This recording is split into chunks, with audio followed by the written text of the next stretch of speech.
Good morning, everyone. We are now done with the three lessons from Module 4, the teacher as a curriculum implementer and manager in the implementation of curriculum, and we discussed about number 1, implementing the design curriculum as a change process, number 2, implementing a curriculum daily in the classrooms, and lastly, number 3, the role of technology in delivering the curriculum. All these three are really important in the success of implementing the curriculum and also to the curriculum development process. Because as we all know, no curriculum should stop at planning and designing phase. It has to be implemented. And today we will discuss the last lesson for Chapter 3, Module 4. Lesson 4.4, Stakeholders in Curriculum Implementation. But before that, let me introduce myself. I am Catherine L. Ola, a third-year Bachelor of Culture and Arts Education student. So let us begin our lesson for today, and don't forget to listen, participate, and enjoy. And here are the desired learning outcomes that you need to achieve at the end of our lesson. Number 1, identify stakeholder of curriculum. And number 2, enumerate the role of each stakeholder. Who are involved in curriculum and curriculum development? The persons who are involved in curriculum and curriculum development are the persons who we call the stakeholders. Stakeholders are individuals or institutions that are interested in the curriculum. These stakeholders shape the school curriculum implementation. They get involved in different ways, and you must be one of them. Together with the teachers, school managers, parents, and even the whole community have interest in the curriculum. Each one of them has their own part and responsibility to achieve success in curriculum implementation and development. Let us now proceed to the curriculum stakeholders. A curriculum is influenced by many stakeholders, and each has their own contribution and significant part. And let us first start with the learners are at the core of the curriculum. In the old view, students are mere recipients of the curriculum, and it is now changing. The learners are the very reason a curriculum is developed, and they are the ones who are directly influenced by it. Learners have a dynamic participation from the planning, designing, implementing, and to evaluating.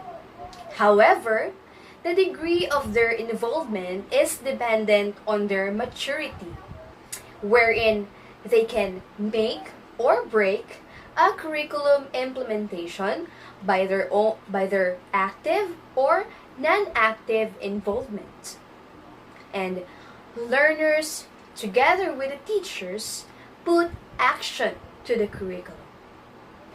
That's why curricularists place a lot of premium on the students, because learners make the curriculum alive. Let us be reminded that a written curriculum that does not consider the students will have a little chance to succeed.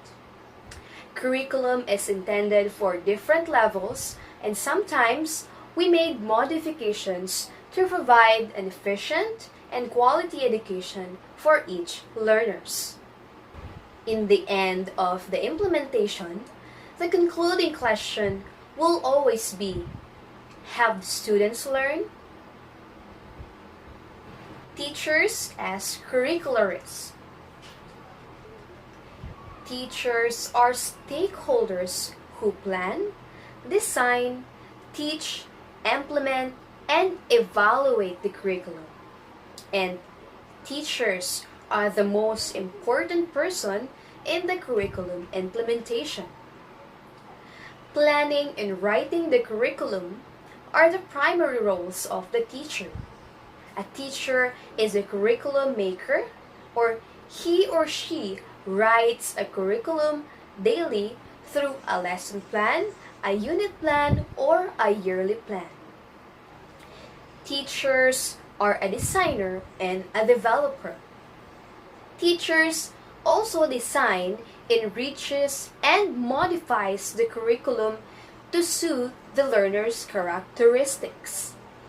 Teachers are also part of textbook committees, teacher selecting boards, school evaluation committee, or textbook or module writers themselves.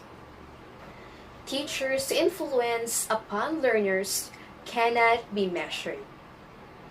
Better teachers fosters better learning, and teachers not just stop there.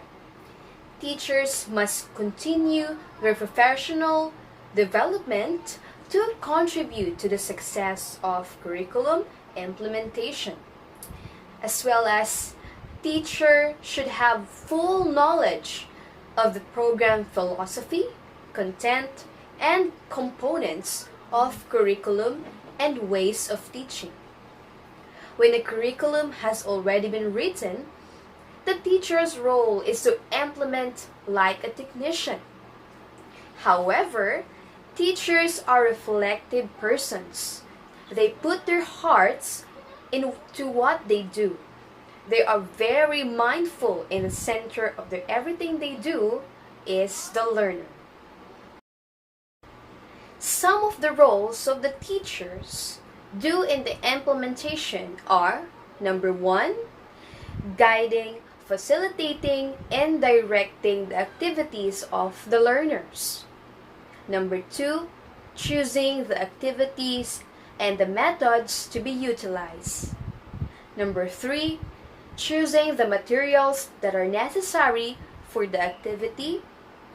And 4, evaluating the whole implementation process. And lastly, making a decision whether to continue, modify, or terminate the curriculum.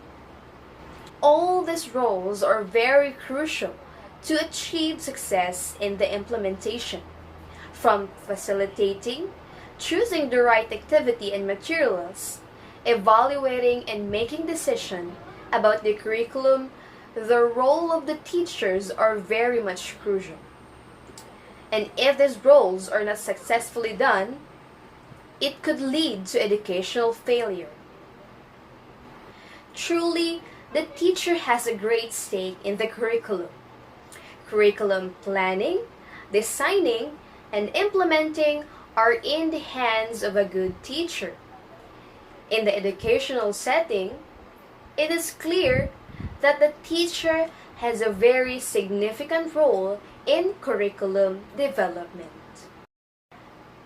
School leaders and curriculum manager. Aside from teachers who has a significant role in the curriculum implementation, in school organization, there is always a curriculum manager or school administrator.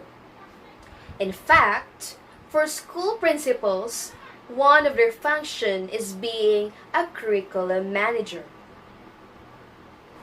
School leaders or curriculum managers supervise curriculum implementation, select and recruit new teachers, admit students, procure equipments and materials needed, and plan for the improvement of school facilities, and employ strategies to meet the needs of teachers and learners, like buildings, books, a library, and other needed resources.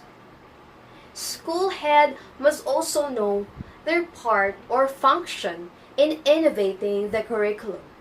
Other than that, school heads also need to consider all other stakeholders like parents, students, and teachers as well to see to it that curriculum implementation is implemented as it should be. Besides from students, teachers, and school administration, parents are also part of other stakeholders. Parents are significant school partners and also part of the curriculum, and we can consider as the best supporter of school. School have one way of engaging parents cooperation through Brigada Eskwela, co-curricular activities such as Boy and Girl Scouting, Science Camp, and etc. Parents may not be directly involved in implementation, but are important partners for the success of any curricular endeavor. Some observation on how parents help to shape the curriculum in schools. Number 1, a school composed of positively involved parents have better achievement than school without uninvolved parents. Number 2, there is a better communication between home and school. Next, lesser disciplinary problems and higher motivation. Another one is parents can help see to it that what children learn in school are practiced at home. And number 5, follow-up lessons and are able to provide materials for learning that are not in school. They also give permission for children to participate in activities outside the school campus.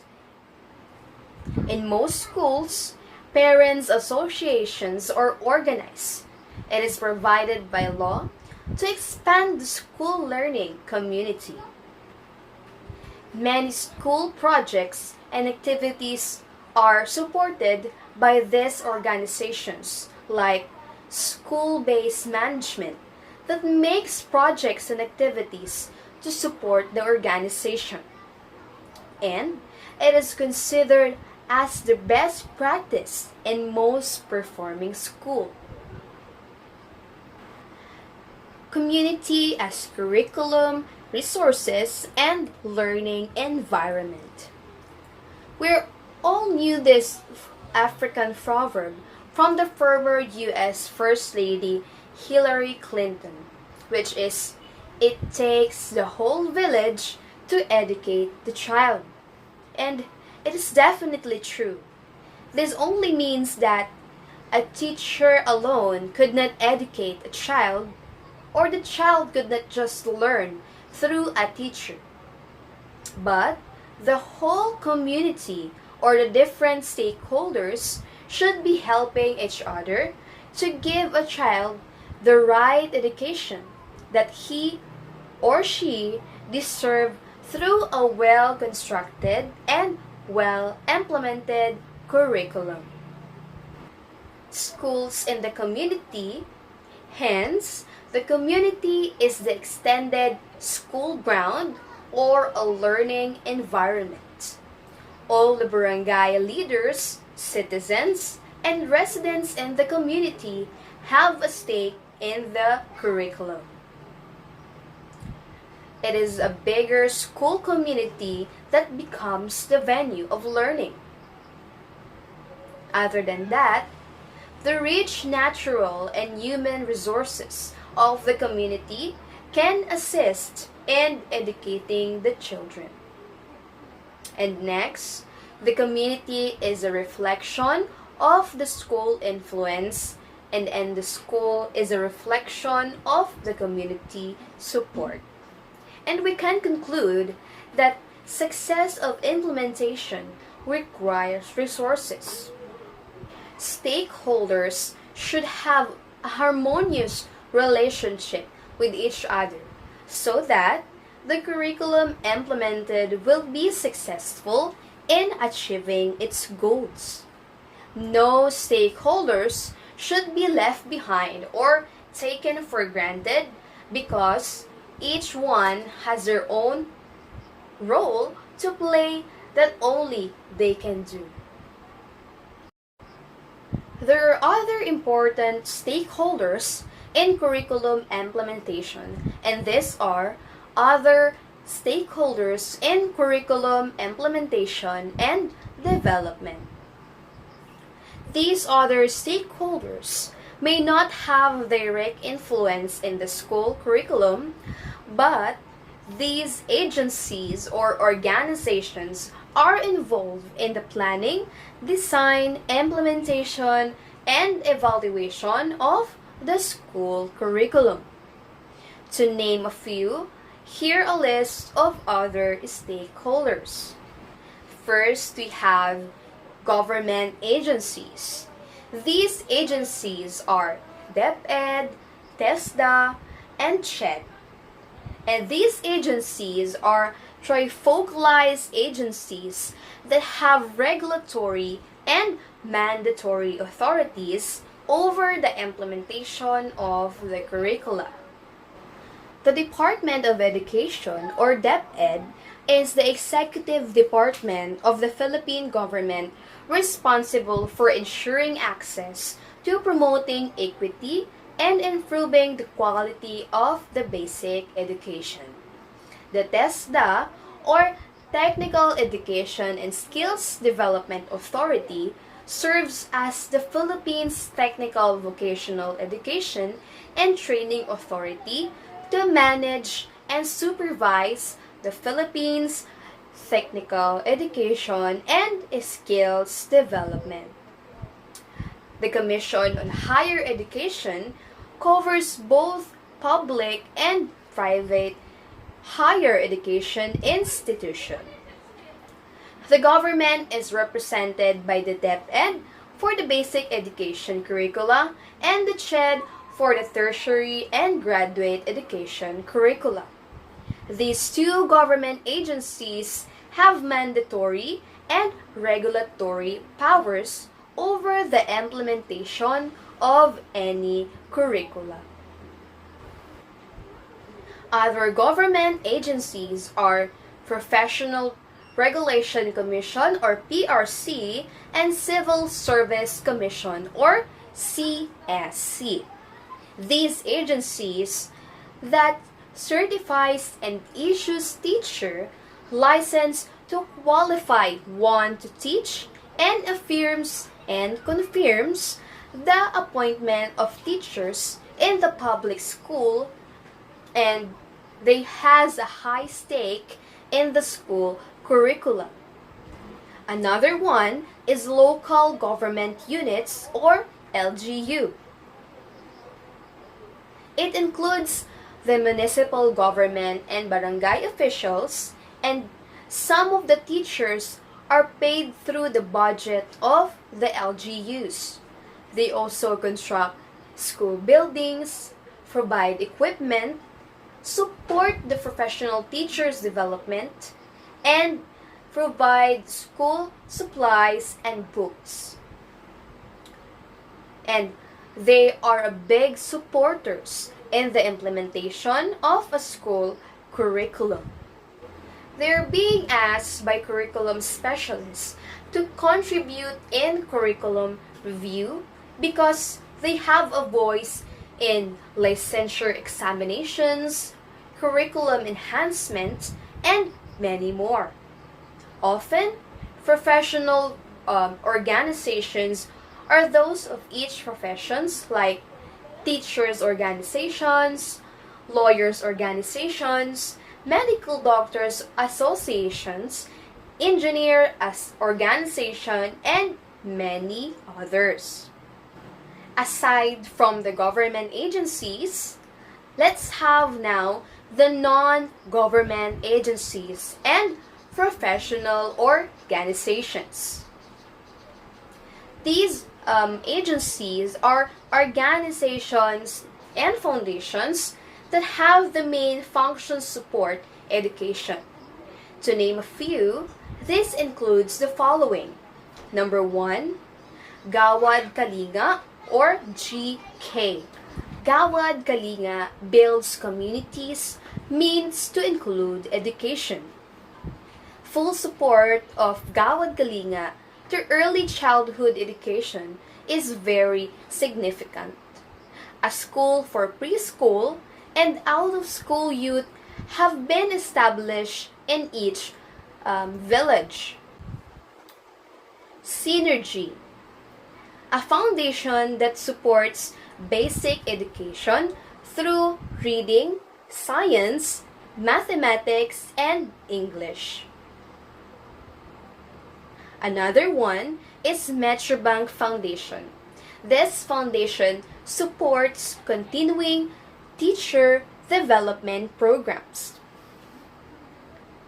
Other professional organizations are Philippine Association for Teacher Education, State Universities and Colleges Teacher Educators Association, National Organization of Science Teachers and Educators, and Mathematics Teachers Association of the Philippines. A school curriculum, whether big or small, is influenced by many stakeholders. Each one has a contribution and influence in what should replace, modify, and substitute the current curriculum.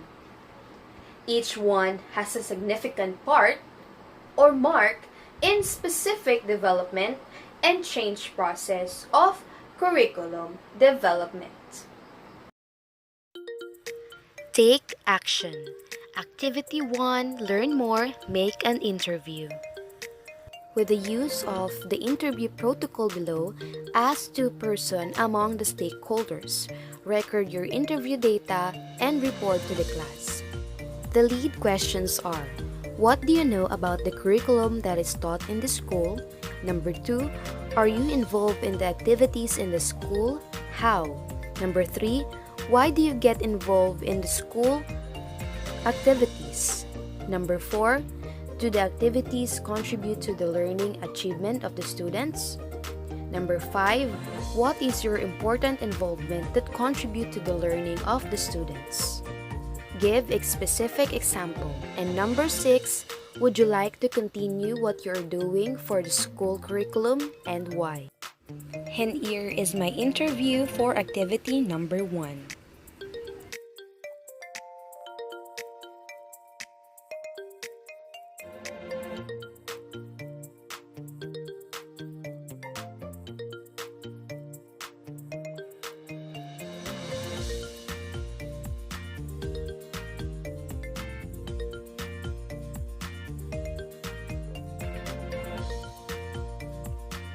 These are the activities that you must do. First is self-checked. The title of the activity is Stakeholders. How are they involved in curriculum implementation? What you will do is identify the involvement of each stakeholder in the curriculum implementation. Write your answers inside the matrix. Next is self-reflect. The title of the activity is Question for Reflection. Reflect on this question and answer below. The question is, if all the stakeholders contribute positively in curriculum implementation, do you think curriculum change or development will succeed? Why or why not? And this is the end of my discussion. And that's all for today, class. I hope you learned something from our discussion for today. And with that, you can easily answer respective tasks that I give to you. Thank you for listening and see you next time.